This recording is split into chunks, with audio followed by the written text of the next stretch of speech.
그런데 러시아에서 싣고 온 석탄의 상당수가 제가 봤을 때는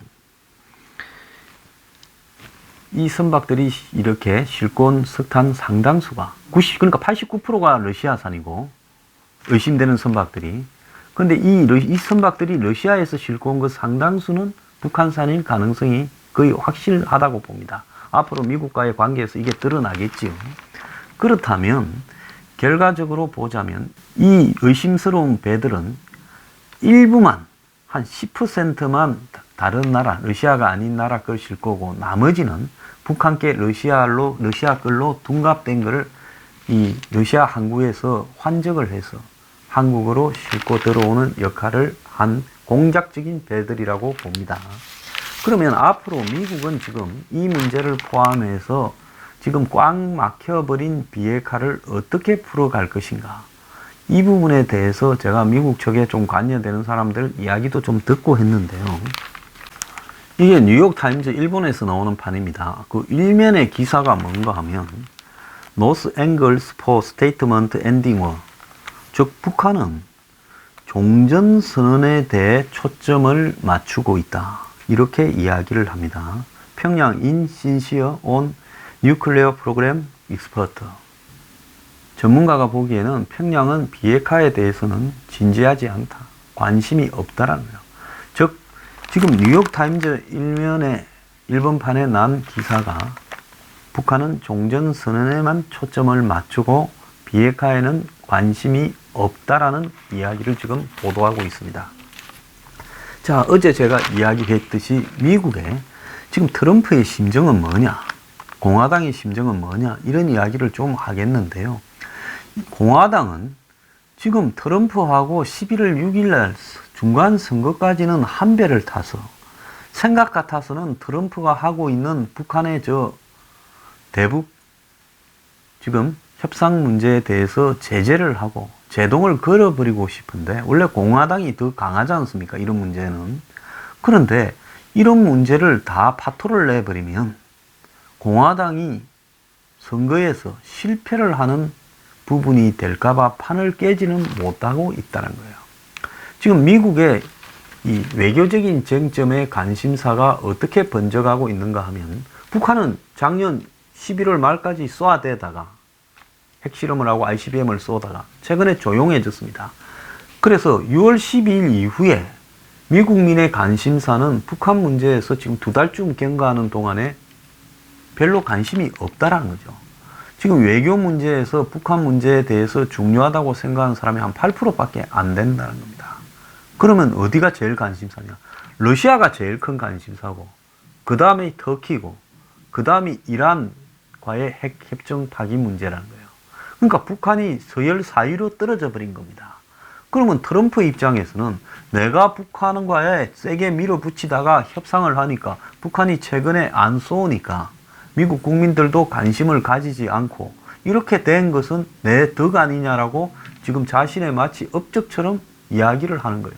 해결된 거는 아무것도 없고 북한이 눈에 띄는 도발만 안 할 뿐이지 핵 보유 국가로 가고 있는 부분에 대해서 미국 국민들이 의식을 해서 복합적으로 종합적으로 판단 못 한다는 거죠. 한국 사람들도 북한의 핵과 ICBM의 위험성에 대해서 판단을 제대로 못 하는데 미국 국민이 그런 판단을 하겠습니까? 그래서 북한 부분은 안정이 되어서 이슈에서 지금 멀어져 가고 있다는 거예요. 자, 이 부분에 대해서 트럼프는 그냥 이렇게 11월 6일까지만 끌고 가자는 거고, 여기에 대해서 이렇게 가면 점점 북한이 시간 끌기에 말려들어서 결국은 이 북한이 뭔가를 갖다가 강한 요구들을 해 올 때 우리가 거기에 어떻게 대응해야 되는가 하는 것들이 지금 달려있다는 거예요. 이렇게 미국의 실무자들은 느끼는 거죠. 그게 뭐냐? 북한은 지금 큰 소리를 칩니다. 왜 큰 소리를 치요? 툭 하면 미국을 비판하면서 큰 소리를 치지 않습니까? 그 큰 소리의 내용이 이런 겁니다. 우리가 핵하고 ICBM 실험이나 도발을 하지 않았다. 도발만 안 한 게 아니라 그 증거로 풍계리나 동창리에 시설들도 파괴했다. 그리고 유해도 돌려줬다. 우리 이렇게 많이 하지 않았느냐. 근데 너네가 우리한테 해준 거는 뭐 있냐?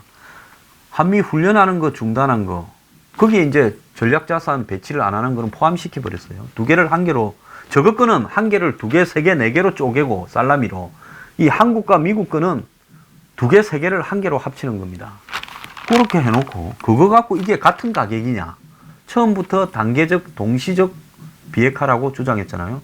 자, 이 우리 행거하고 너거 행거하고 무게를 달아보면 우리 게 훨씬 무겁다. 자, 그 다음에 너네들이 해줘야 될 거는 우리한테 종전선언이다. 이렇게 이야기를 합니다. 그런데 미국의 이제 국방부 쪽의 입장을 들어보면 53년에 맺은 정전협상이 있는데 종전선언을 별도로 할 필요가 우리는 없다고 본다. 만약에 이 모든 걸 끝낸다면 선언이 중요한 게 아니라 평화협정으로 끝내야 되는 것이 중요하다라고 미국의 이 국방부의 실무자들은 바라본다는 거예요. 그래서 지금 미국 측의 이야기를 들어보면 북한이 비핵화에 대한 세 가지 스케줄을 제시하지 않으면 종전선언을 해줄 가능성은 없다라는 거예요. 그럼 세 가지 스케줄이 뭐냐? 어제 제가 이야기를 했죠. 북한에 있는 모든 핵과 ICBM 미사일 현황을 제시하고, 그리고 핵시설도 ICBM 관련 시설도 다 제시하고, 두 번째로는 그걸 언제 어떻게 비핵화해 갈 것인지 로드맵을 또 파기할 것인지 로드맵을 제시하고, 세 번째는 이런 것들을 북한이 하고 있다는 것을 검증할 사찰 검증단을 어떻게 받아들일 건가를 제시해라는 거죠. 이 세 가지가 되면 미국이 잠깐 체크해보고 종전선언을 해줄 수 있다는 거예요. 자, 현재 미국으로서 이 돌아가는 지금 북한의 부분에 대해서 가장 강력한 사람은 매티스 국방부 장관이고, 또 백악관에서는 NSC의 볼턴 보좌관입니다. 자, 이 두 사람이 지가 한때 되게 흔들렸죠. 그래서 지금 켈리 비서실장이 세계의 축 중에 하나인데, 켈리 비서실장은 이제 물러가는 것은 거의 확인이 됐고 후임자를 지금 물색하고 있는 상황입니다. 시간이 좀 걸리고 있어요. 그 다음에 이제 매티스 장관은 볼턴 니는 어떡할래? 볼턴은 매티스는 어떡할래? 하면서 서로 그만두면 같은 시간에 그만두자. 그래야지 안 그러다가는 남는 사람은 큰일 난다. 이런 생각을 가지고 지금 둘이 당분간 버텨보자. 이렇게 입장을 정리하고 있다고 합니다. 자, 그러면 트럼프는 지금 한국에서 벌어지고 있는 이 석탄 문제에 대해서는, 밀수 문제에 대해서는 어떻게 하느냐. 트럼프 입장에서는 이 문제를 파헤쳐서 세컨더리 보이콧을 해서 지금 11월 6일 전에 시끄럽게 만들 가능성은 거의 없지요. 다만 이 문제가 의회 차원에서 봤을 때는 별도로 움직일 수 있다는 겁니다. 어떻게 별도로 움직일 수 있어요? 미 의회에서 뭐 상원 외교위원회나 이런 데서 청문회를 통해 가지고 한국에 한전 좀 와라, 한국에 관세청 좀 와라, 이렇게 해서 한국이 왜 이 문제에 대해서 봐주고 지금까지 처벌하지 않았는지에 대해서 설명을 요구한다. 이렇게 하는 일은 충분히 벌어질 가능성이 있다고 봅니다. 자, 그러다가 이제 11월 중간 선거가 끝나서 민주당이 이기면 아마 민주당에서는 본격적으로 이 문제를 가지고 지금 한국에 제재를 가하는 부분을 이슈로 삼을 가능성이 크다고 저는 보이고요. 만약에 이제 공화당이 이기면 공화당이 이긴 대로 공화당은 대북 문제에서 더 강경하니까 이 문제를 민주당과 더불어서 또 이슈를 삼을 가능성이 크다고 봐요. 그렇게 되면 그 뒤부터는 한국이 세컨더리 보이콧 대상으로 이 동남 발전과 또 제철에서 한 군데, 은행 두 군데가 이렇게 본격적으로 말려 들어갈 가능성이 크지요. 근데 지금 이 문제에 있어서 북한의 입장은 뭐냐? 북한은 트럼프가 우리가 조용히 해주니까 이걸 갖고 선거에 이용을 해서 재미만 보고 있고 우리를 위한 것은 하지 않고 있다고 북한이 지금 해석을 하고 있는 걸로 보여요. 그래서 북한식 계산법과 미국식 계산법이 처음부터 생각 자체가 다르다라고 지금 비춰지는 부분입니다. 자, 이런 상황이니까 트럼프가 뭔가 이 북한과 미국과의 거래에서 트럼프가 뭔가 외상으로 이렇게 빵을 먹고 빵집 주인이 트럼프 지나갈 때마다 니 일로 와서 계산 좀 해라. 이렇게 이야기하는 거. 그리고 맡겨놓은 학생증 찾아가라. 이렇게 이야기하는 지금 꼴이 벌어지고 있어요. 북한이 지금 이번에 아시아 안보 포럼에 와서 어깨에 힘을 주고 12개 나라나 만나고 다니면서 한국에 강경하는 옆에 달라붙으니까 아예 그냥 발톱에 때만큼도 여기지 않고 이렇게 묵살시켜 버렸습니다. 내가 지금 미국하고 상대하는데 너들하고 지금 놀 때냐? 너들은 그냥 우리를 도와주기만 하면 되지. 그래서 결국 아시아 지역 안보 포럼의 의장 선명에서 북한의 완전하고 검증 가능한 불가역적인 비핵화를 촉구한다라는 표현이 빠지고 두루뭉실한 완전한 비핵화라는 말만 지금 들어갔다라는 겁니다. 그래서 결국 이 부분은 강경화가 아시아 안보 포럼 막판까지 우리는 완전한 비핵화라는 표현을 바라지만 의장 성명에 CVID가 들어갈 가능성이 크다라고 해놨던 한국의 시각이 원해서 그런 게 아니라 우리는 북한 편을 들지만은 그래도 결론은 CVID가 들어가지 않겠냐 하는 부분에서 이 외교장관의 예상이 전혀 빗나가서 북한의 뜻대로 돼버렸다라는 거죠. 그래서 의장국인 싱가포르가 각국 외교장관의 내용을 정리해서 발표한 부분에 있어 이 CVID를 주장한 일부 나라의 장관들의 의사가 무시되고 CD라는 말이 들어간 데는 한국이 북한 편을 들고 더 나아가서 미국이 CVID를 넣는데 전력을 기울이지 않았고 북한이 치열하게 각 나라들을 만나면서 물밑 외교를 해서 북한의 외교의 승리의 결과였다라고 봐야 된다는 겁니다. 자, 북한은 CVID에 극렬하게 표현의 알레르기를 느끼면서 반대를 해요. 왜? 이것은 미국이 주장하는 비핵화를 따르는 부분이기 때문에 CD라 완전한 비핵화라는 건 이거는 한반도 비핵화를 의미한다라고 북한은 해석을 하고 있습니다. 자, 애초에 한국은 CVID를 원하지도 않았고 북한 편에 서서 CD를 원했고 그러면서 말은 CVID가 되지 않겠냐고 쓱 흘리면서 결국은 한국이 편들어준 북한 뜻대로 돼버린 부분입니다. 근데 볼턴이 제가 어제도 이야기했지만 1년 내 북한 비핵화라고 한 부분에 대해 이거는 북한의 김정은이 문재인에게 이야기를 했던 부분이다.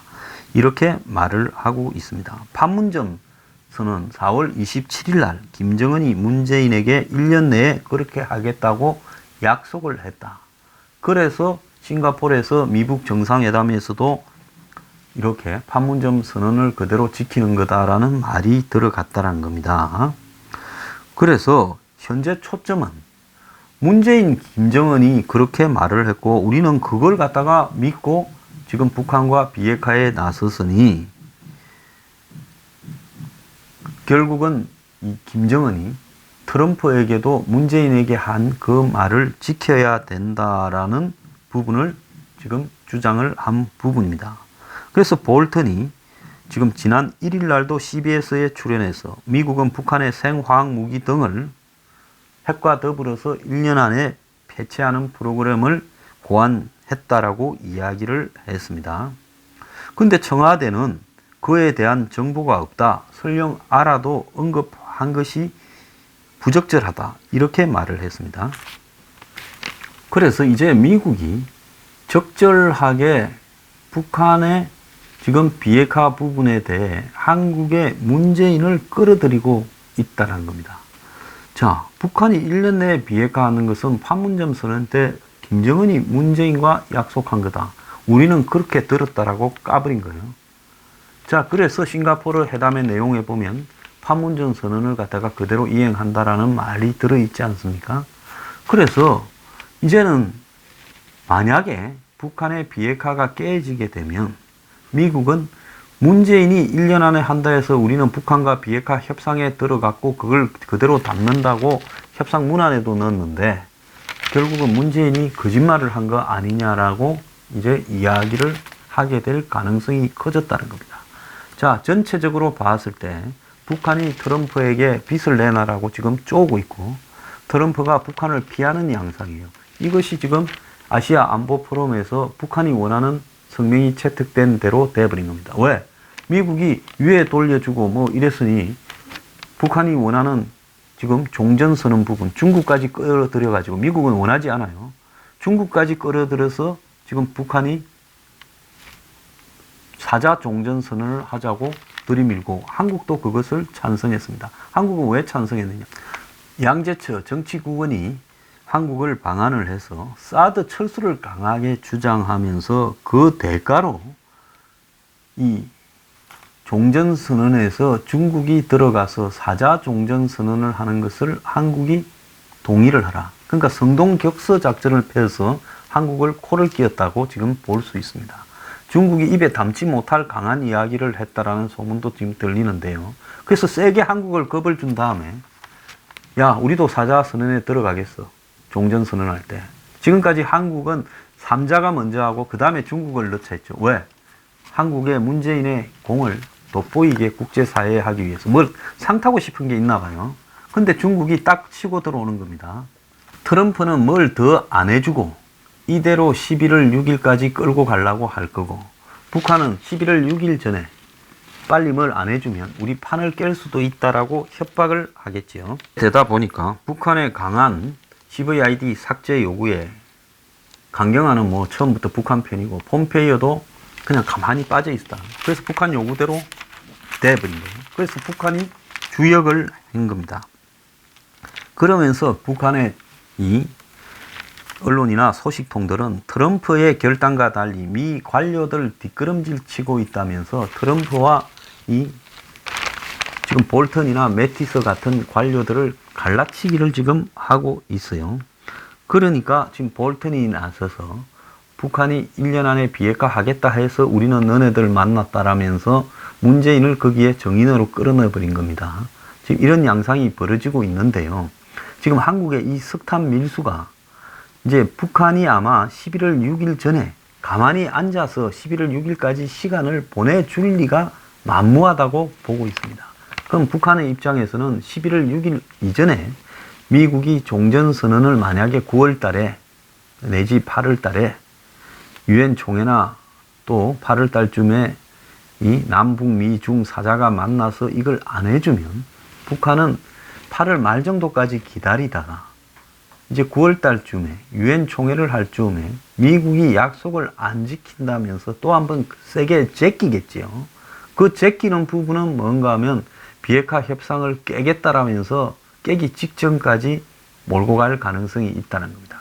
그러니까 6월 12일 미국 회담하기 한 보름 전에 트럼프가 한번 제꼈다가 간 것처럼 북한이 세게 제낄 가능성이 있다는 거예요.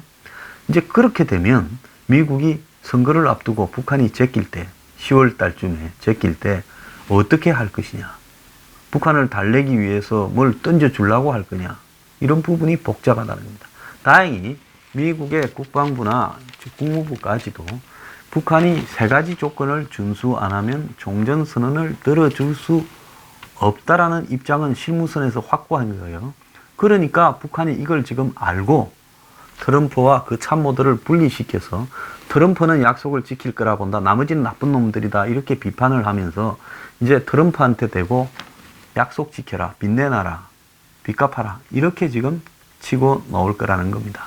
자, 이래저래 미북 회담 깨어지면 한국의 문재인은 큰일 났고 한국은 아마 100% 세컨더리 보이콧 대상이 들어가겠죠. 근데 이 부분에 한국에서 보수 세력이 우리나라의 기업이나 은행이지만 이럴 때 국익을 따지는 것은 저는 나쁘다고 봅니다. 이럴 때 국익은 뭐가 국익이냐? 한마디로 종북 친북적인 부분에 놀아나는 세력들과의 이 철저한 이런 선긋기가 국익이라고 봐요. 그래서 한국의 대기업이든 한국의 공기업이든 은행이든 이 북한의 대북 사기 쇼의 도구로 이용된다면 과감하게 이런 기업들이나 은행들을 버릴 필요가 있다라고 저는 생각을 합니다.